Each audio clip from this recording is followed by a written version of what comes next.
तो last class में हम लोग देखे थे सीड फाइल और important MCQ, this is related to the file foundation. तो आज हम लोग करेंगे एमसीक्यू क्वेश्चन। अब एमसीक्यू क्वेश्चन पे हम लोग इतना ज़्यादा फोकस इसलिए कर रहे हैं क्योंकि जो हमारे एग्ज़ाम होने वाले हैं वो मल्टीपल चॉइस क्वेश्चन बेस्ड होंगे। चाहे वह एकेटिव यूनिवर्सिटी की बात हो, चाहे हमारी कंपटीशन की बात हो, तो इसलिए हम लोग एमसीक्यू पे ज़्यादा फोकस कर रहे हैं। तो आज के जो वीडियो है, आज का वीडियो उसमें एमसीक्यू जो बेस्ड है वो आपका जो फर्स्ट यूनिट है, फर्स्ट यूनिट में हम लोग पढ़े तो ऐसे सॉइल एक्सप्लोरेशन और सॉइल इन्वेस्टिगेशन। और फिफ्थ यूनिट में हम लोग एक टॉपिक पढ़े हैं सॉइल स्टेबलाइजेशन। तो सॉइल स्टेबलाइजेशन उतना नहीं डीप में नहीं पढ़ना, डिटेल में नहीं जाना है। सॉइल स्टेबलाइजेशन के जगह हम लोग फिफ्थ यूनिट के अंदर पढ़ रहे हैं रेनफोर्स सॉइल। तो रेनफोर्स सॉइल के ऊपर भी हम लोग एमसीक्यू क्वेश्चन हम लोग अभी बना रहे हैं और इसी दिन देखा जाएगा जैसे टाइम मिलता है कि एमसीक्यू क्वेश्चन और लाएंगे रेनफोर्स सॉइल। अब रेनफोर्स सॉइल थोड़ा सा रिसेंट टॉपिक है, इसलिए जो इम्पोर्टेंट क्वेश्चन है थोड़ा सा उसको खोजने में टाइम लग रहा है, डेटा कलेक्ट करने में कंटेंट उतने सही से नहीं मिल पा रहे हैं। तो अभी हम लोग सोच रहे हैं कि जो यूनिट अभी हम लोग पढ़ चुके हैं उसका रिवीजन पे फोकस किया जाए और रिवीजन के साथ साथ मल्टीपल चॉइस क्वेश्चन जो है उसकी ज़्यादा से ज़्यादा प्रैक्टिस की जाए। तो इसी क्रम में हम लोग आज देखेंगे क्वेश्चन सॉइल स्टेबलाइजेशन से रिलेटेड क्वेश्चन और सॉइल एक्सप्लोरेशन से रिलेटेड। तो फर्स्ट क्वेश्चन हम देखते हैं, बोल रहा है कि stabilization of the soil are most commonly use in stabilization of soil are most commonly use in engineering works. यानी कह रहा है कि जो हम लोग सॉइल स्टेबलाइजेशन मेथड अप्लाई करते हैं तो वो इंजीनियरिंग वर्क्स के किस इंजीनियरिंग वर्क्स में हम लोग सबसे ज़्यादा यूज़ करते हैं। तो पहला फील्ड बोल रहा है, पहला वर्क बोल रहा है एयर फील्ड पेवमेंट, दूसरा foundation of the building and file construction, और डी बोला ऑल ऑफ द मेंशन। तो एयर फील्ड जो पेमेंट होता है वहाँ पे हम लोग एयर फील्ड पेमेंट पे सबसे ज़्यादा यूज़ करते हैं स्टेबलाइजेशन, सॉइल स्टेबलाइजेशन मेथड। याद रखेंगे स्टेबलाइजेशन ऑफ सॉइल अप्लाई करते हैं ऑन एयर फील्ड पेमेंट के ऊपर। तो इस क्वेश्चन का जो राइट आंसर है वो आपका हो जाएगा ऑप्शन ए। राइट आंसर हो जाएगा option A air field pavement. तो याद रखेंगे stabilization of the soil engineering के किस वर्क में सबसे ज़्यादा यूज़ करते हैं, एयर फील्ड पेमेंट के ऊपर, फाउंडेशन ऑफ बिल्डिंग के ऊपर उतना यूज़ करते हैं लेकिन उतना ज़्यादा यूज़ नहीं करते हैं। तो सबसे ज़्यादा यूज करते हैं एयर फील्ड पेमेंट के ऊपर।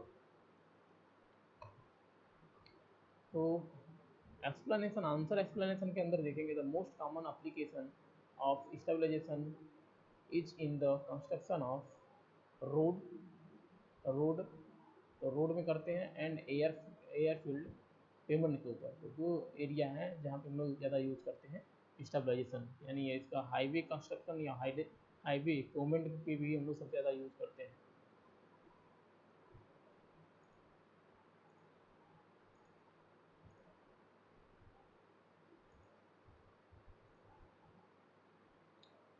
नेक्स्ट क्वेश्चन है, method of stabilization can be grouped under the main types.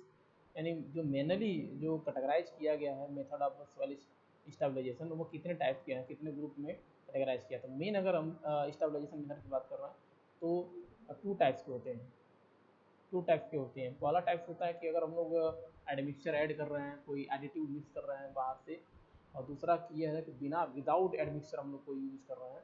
तो दो तरह के स्टेबलाइजेशन मेथड्स होते हैं, मेनली दो टाइप के होते हैं, तो याद रखें। तो ऑप्शन बी अगर देखें तो ऑप्शन बी यहाँ करेक्ट रहेगा 2। और वो दो एक्सप्लेनेशन में दोनों मेथड की अगर बात करें तो मेथड ऑफ स्टेबलाइजेशन में भी grouped under to main category the modification of the soil property modification of the soil property of existing soil without any admixture। एक तो बिना किसी एडमिक्सचर से हम लोग कोई मॉडिफाई कर रहे हैं, दूसरा विद हेल्प ऑफ एडमिक्सचर हम लोग कर रहे हैं। तो दो मेथड्स होते हैं, ये मेन दो मेथड्स होते हैं। अब ये सब डिवाइडेड है, next question, the example of modification of the soil property with the help of admixture. अगर विद हेल्प ऑफ एडमिक्सचर हम लोग अप्लाई कर रहे हैं तो किसी एडमिक्सचर के हेल्प से हम लोग अगर किसी सॉइल की प्रॉपर्टी को चेंज कर रहे हैं, उसकी strength, shear strength, bearing capacity, durability, plasticity, उसको हम लोग इन्हेंस कर रहे हैं, चेंज कर रहे हैं, तो उस मेथड्स के अंदर उस मेथड को हम लोग उस सॉइल स्टेबलाइजेशन मेथड को क्या बोलेंगे, तो उसको बोलते हैं mechanical stabilization method. Mechanical, option C इस क्वेश्चन का राइट आंसर। कंपैक्शन तो नहीं है, क्योंकि कंपैक्शन में हम लोग केवल डेंसनेस बढ़ाते हैं और ड्रेनेज और परमेबिलिटी बढ़ाते हैं। पार्टिकल साइज डिस्ट्रीब्यूशन, ये तो पार्टिकल की स्टडी, किसी सॉइल सैंपल की स्टडी करने के लिए यूज करते हैं, तो सी ऑप्शन हो जाएगा करेक्ट। तो example of modification of the soil property with the help of admixture is mechanical stabilization method. Mechanical stabilization method होता है। Stabilisation with the cement lime, तो ये भी है, मैकेनिकल के ही टाइप्स हैं, with the help of cement, lime, bitumen and chemicals etcetera, तो ये सारे हैं जो इसके अंदर आते हैं। Next question, the important factor that govern the engineering behaviour of the soil.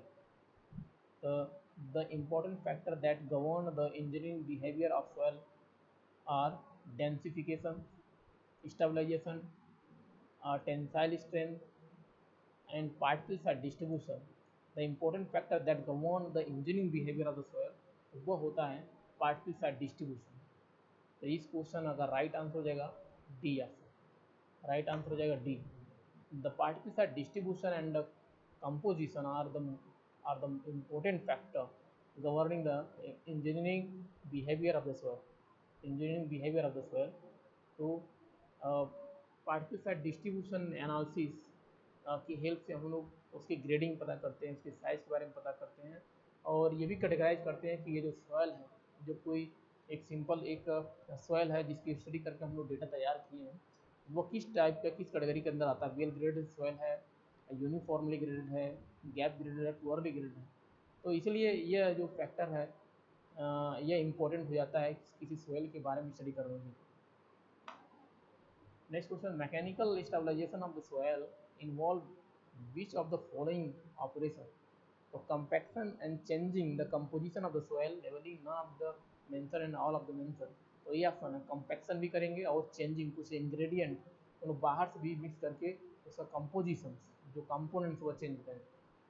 The mechanical stabilization involve two operations: so changing the composition of the soil by editing or removal of the certain component and densification or compaction। तो दो action एक साथ apply करते हैं mechanical stabilization method के अंदर। Densification और compaction के साथ साथ उसी एडमिक्सचर को भी ऐड करते हैं, या कोई बहुत ज़्यादा एक्सेस क्वांटिटी में है सॉइल के अंदर, तो उसको एक्सक्रीट करके बाहर भी निकालते हैं। तो यह मैकेनिकल स्टेबलाइजेशन मेथड में हम अप्लाई करते हैं।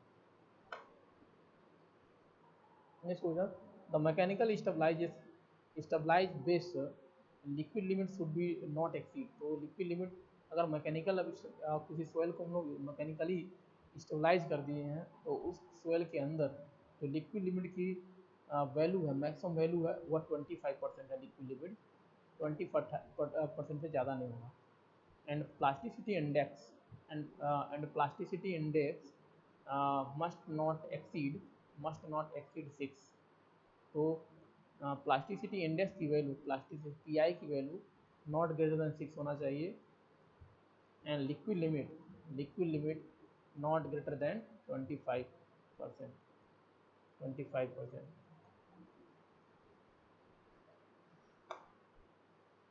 The purpose of soil under the compaction depends on the property of the soil. So the property of the soil under compaction depends upon swelling, placement condition, water content. The property of the soil under compaction depends upon water content,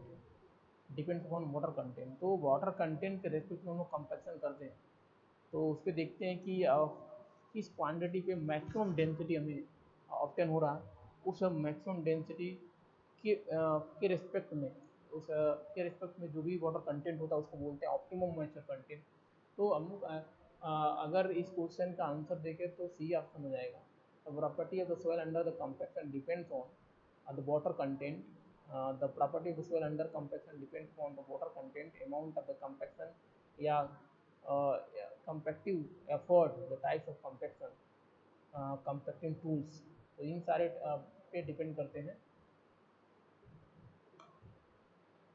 A soil stabilized with the cement is called the lime cement, soil cement, cementing soil. तो soil cement बोलते हैं. अगर कोई soil cement की help से stabilise हो गया है तो उसको बोलते हैं soil cement. soil cement. तो बी आंसर से हो जाएगा. तो the soil stabilized with the cement या Portland cement is usually known as the soil cement. Which of the following is proved to be useful on going over the site? तो flood mark, escarpments या excavation. Which of the following is proved to be useful on going over the site? क्या क्या ये कौन कौन से ऐसे methods हैं जो यूजफुल हैं जब भी हम लोग किसी साइट विजिट के लिए जाते हैं? तो एक्सकेवेशन, एस्कारपमेंट या फ्लड मार्क, तो सभी आंसर सही है. तो सभी एक चीज़ें हम लोग अप्लाई करते हैं for visiting of a site in first time. तो on going over the site, a study of the following features may be useful. A study of the following feature may be useful: local topography, excavation, cutting, escarpment, flood mark, and evidence of the erosion. So all the property which are studied when we going on over the site in general visiting condition. Next question: the method of site investigation are depends upon the methods of site investigation. The method of site investigation depends upon the climatic condition, nature of the engineering project, local topography, all of the mentioned. The method of site investigation, कौन सा method apply करना चाहिए site investigation का, are dependent upon, किस पे depend करता है, यानी कौन सा मेथड हम लोग अप्लाई कर रहे हैं किस पे डिपेंड करेगा? क्लाइमेटिक कंडीशन पे, नेचर ऑफ इंजीनियरिंग प्रोजेक्ट पे, किस तरह का प्रोजेक्ट हम लोग यूज कर रहे हैं, या लोकल टोपोग्राफी पे, या उसकी लोकेलिटी पे जो वहाँ पे उसकी लोकल जो टोपोग्राफी है उसके आसपास की जो टोपोग्राफी है जहाँ पे हम लोग बिल्डिंग या कोई भी कंस्ट्रक्शन का काम करने जा रहे हैं. तो इसमें सबसे इम्पोर्टेंट आंसर हो जाएगा सी, लोकल टोपोग्राफी. तो method of the site investigation are dependent upon तो local topography and nature of engineering project, दोनों पे डिपेंड करेगा. तो इस क्वेश्चन का वैसे आंसर होना चाहिए B and C, nature of engineering project. तो इस पे भी डिपेंड करेगा. लोकल मेन तो लोकल टोपोग्राफी होना चाहिए. The method of site investigation are largely dependent upon the nature of the engineering project and the site local topography, तो दोनों पे डिपेंड करता है. यहाँ पे ऑप्शन बी और सी नहीं है कोई, इसलिए केवल एक पे ही यहाँ पे एक ऑप्शन मार दिया बी. अगर बी एंड सी दिया होगा दोनों साथ तो दोनों एक पे उस पे मानना पड़ेगा. The information that should be yielded on the site exploration is, the information that should be yielded on the site exploration है. साइट एक्सप्लोरेशन में जब भी हम लोग इन्फॉर्मेशन कलेक्ट करते हैं तो किसके बारे में होता है वो, क्या क्या हम लोग कलेक्ट करते हैं और क्या हम लोग वहाँ पे दिखाते हैं? रॉक इन्फॉर्मेशन या रॉक फॉर्मेशन के बारे में, डेप्थ ऑफ ग्राउंड वाटर के बारे में, स्ट्रक्चर लोडिंग के बारे में, या सभी के बारे में. तो इसका आंसर अब जाएगा ऑप्शन ए, रॉक फॉर्मेशन के बारे में. यानी रॉक कैसे फॉर्म हो रहा है, ये साइट इन्वेस्टिगेशन कहाँ पे है, इसका पोजीशन क्या है, ये हम लोग साइट एक्सप्लोरेशन के अंदर स्टडी करते हैं. तो site exploration should yield the precise information about the following. First one, the order of occurrence and extent of the soil and rock strata. And second, the nature and engineering property of the soil.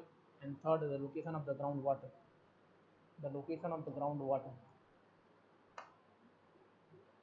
In site exploration, the depth up to which increase in the pressure is likely to cause shear failure known as failure depth, significant depth. तो जिस पे हम लोग study करते हैं जहाँ पे isobar, जहाँ आइसोबार का इफेक्ट होता है, जो आप जहाँ तक आइसोबार जाता है तो वहाँ तक हम लोग बोलते हैं significant depth of that structure.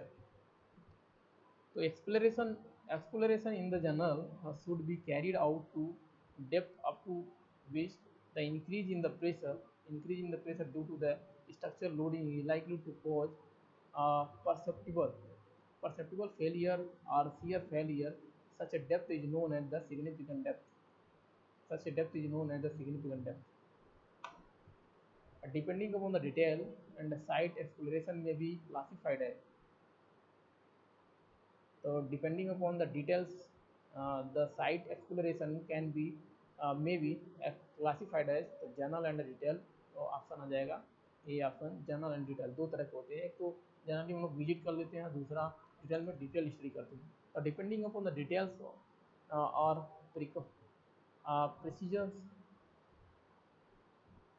precision of the subsoil data to be obtained, the site exploration may be classified as general को हम लोग बोलते हैं preliminary test and second detail test. दो तरह के होते हैं, general and detail. The general exploration give the information about which of the following feature. The general exploration gives the information about the following feature: depth of the rock, composition of the soil strata, ground water level, all of the above। तो सभी के बारे में, depth of rock, कितना depth पे rock है, composition of soil, soil का composition क्या है, ग्राउंड वाटर लेवल कहाँ पे है, इस सब के बारे में, इस सब के बारे में जो प्रीलिमिनरी टेस्टिंग हम लोग करते हैं उसी से आइडिया लगाते हैं। General exploration is able to information about the following: a depth, extent and composition of the soil strata, depth of rock when necessary, groundwater table position, preliminary selection of the foundation type, compressibility of the soil strata. For pile foundation, the depth of exploration at start of the work is vary from 10 meter to 30 meter. Therefore, for this question, option A is correct. The depth of exploration at the start of the work are significant depth। तो जहाँ से हम लोग exploration start करते हैं, जैसे depth के नीचे से करेंगे, डेप्थ ऑफ फाउंडेशन से, तो उसे बोला significant depth. For the pile foundation और इसकी वेल कितना होना चाहिए, 10 मीटर से 50 मीटर 30 मीटर तक होता है।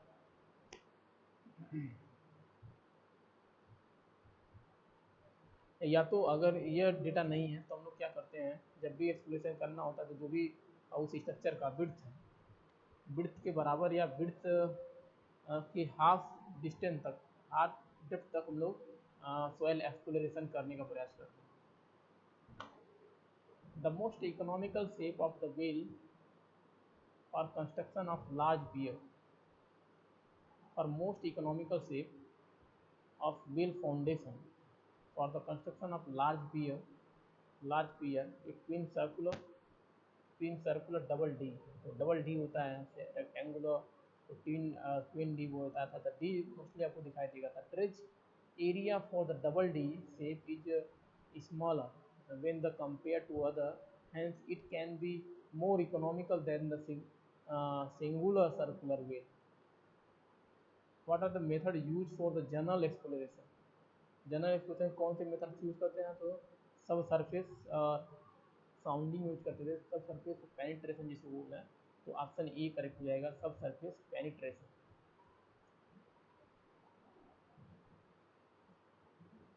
ग्राउंड वाटर एक्सप्लोरेशन ये तो होता नहीं है, रॉक कटिंग ये भी नहीं होता है, तो इसका मतलब ये है कि ए ऑप्शन करेक्ट हो जाएगा।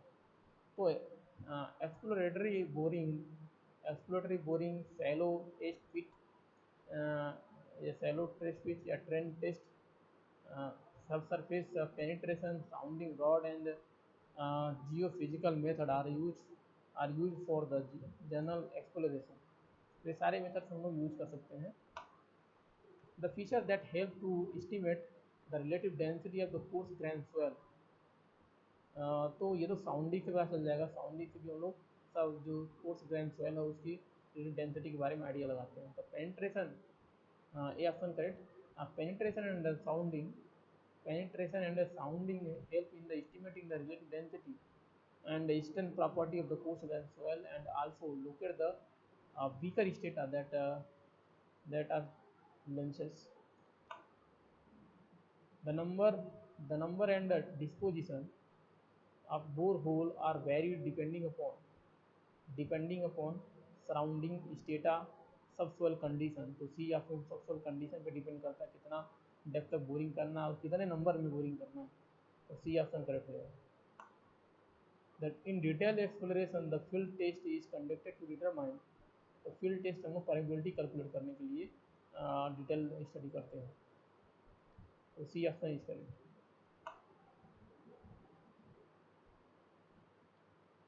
The various method of site exploration can be grouped under which of the following. तो साइट एक तो ओपन एक्सप्लोरेशन होता है एंड बोरिंग भी होता है. सॉइल स्टेटा या कोई टाइप से नहीं होता है. इसका मतलब ये ऑप्शन इज करेक्ट हो जाएगा. तो open exploration, boring, sub surface sounding, geophysical method, ये सारे मेथड ऑफ सॉइल एक्सप्लोरेशन है. Exploratory boring in general exploration is carried out by the using. तो बोरिंग इज कैरी आउट, तो auger से करते हैं हम लोग, auger equal A option correct रहेगा. Hand auger can be use for the depth up to 6 metre. तो 6 metre तक करते हैं, उससे ज़्यादा है तो मैकेनिकल, 6 मीटर से ऊपर मैकेनिकल हम लोग मैकेनिकल अगर अप्लाई कर सकते हैं. तो mechanical auger are use for the great depth and hand auger are use for the depth up to 6 metre. Auger boring is use in the type of soil, तो type of soil cohesive nature का होना चाहिए, soft nature का होना चाहिए अगर को अंदर इंसर्ट करना है. The type of boring use for the making deep excavation. Deep excavation का काम करना है तो उस केस में जो बोरिंग अप्लाई करना चाहिए, सिलेंड्रिकल अगर यूज करते हैं, सिलेंड्रिकल अगर, तो यह ऑप्शन करेक्ट रहेगा. Cylindrical auger and shell with cutting edge. Cylindrical auger and shell with cutting edge on the tip at the lower end can be used for making deep boring. Rotary boring can also be called as.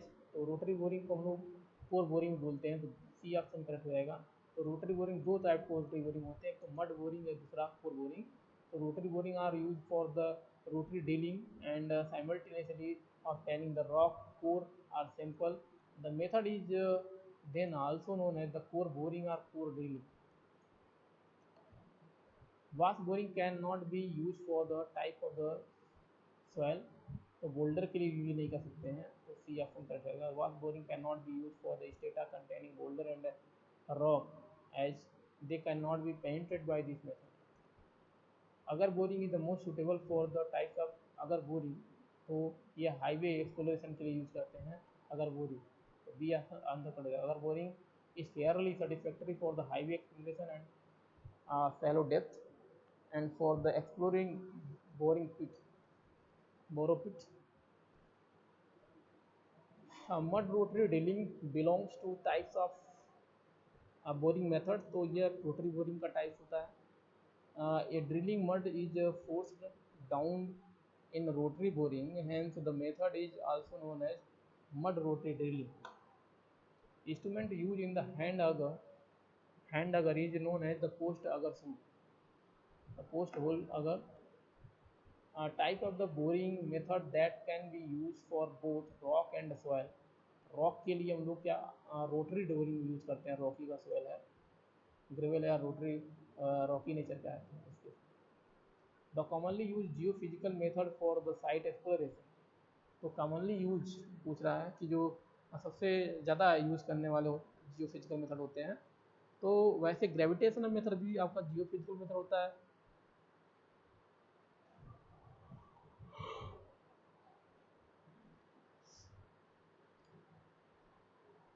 और electrical resistivity भी आपका जियो physical method होता है. Magnetic method भी जियो physical method होता है. लेकिन जो कॉमनली हम यूज करते हैं geophysical method for collecting data of soil surface of soil is known as the electrical resistivity and refraction method.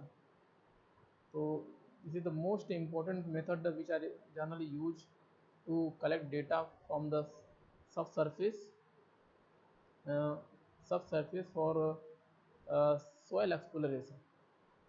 तो याद रखेंगे एक तो सिस्मिक रिफ्रैक्शन मेथड, दूसरा होता है इलेक्ट्रिकल रजिस्टिविटी मेथड। तो दो मेथड होते हैं।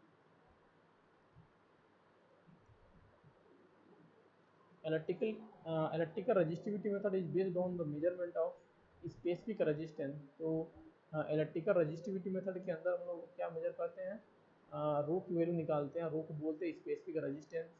वोल्टेज मेजर नहीं करते, पोटेंशियल ड्रॉप मेजर नहीं करते हैं, करंट। तो ये ऑप्शन करेक्ट है। तो electrical resistivity method is based on the measurement and recording of the change in the mean resistivity, which is known as the apparent specific resistance for the various soil. The method used for the study of the horizontal changes in the subsoil. The method used for the study the horizontal changes in the subsoil is known as resistivity sounding। तो resistivity sounding तो हम लोग mean resistivity calculate करने के लिए use करते हैं। तो ये नहीं होगा। रजिस्टिविटी मैपिंग, तो रजिस्टिविटी मैपिंग सही है। रजिस्टिविटी मैपिंग तो मीन रजिस्टिविटी ये भी नहीं है। क्रिटिकल सरफेस ये कोई मेथड नहीं पढ़े हैं।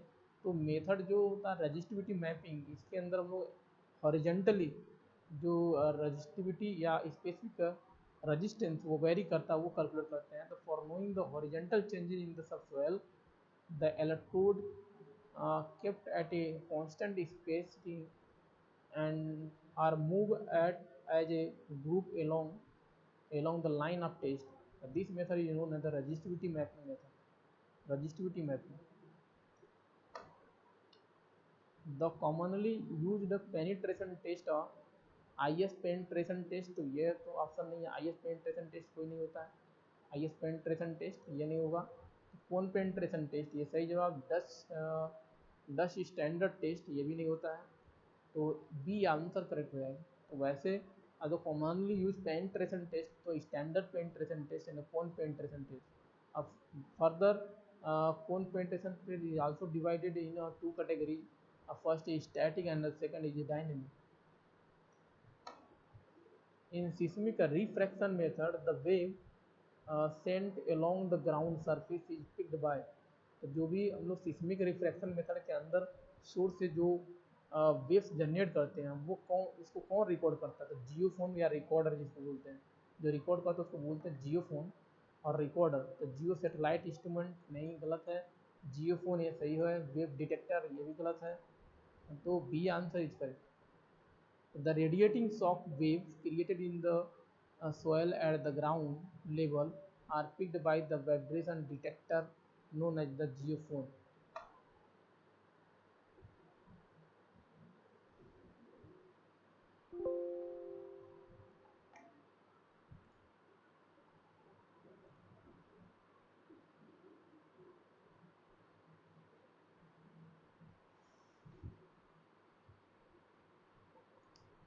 तो आज का क्लास हम लोग यहीं एंड करते हैं। इसके बाद हम लोग मिलेंगे। दूसरा जो MCQ क्वेश्चन है वो बेस्ड है किस पे, sample and sampler. Thank you.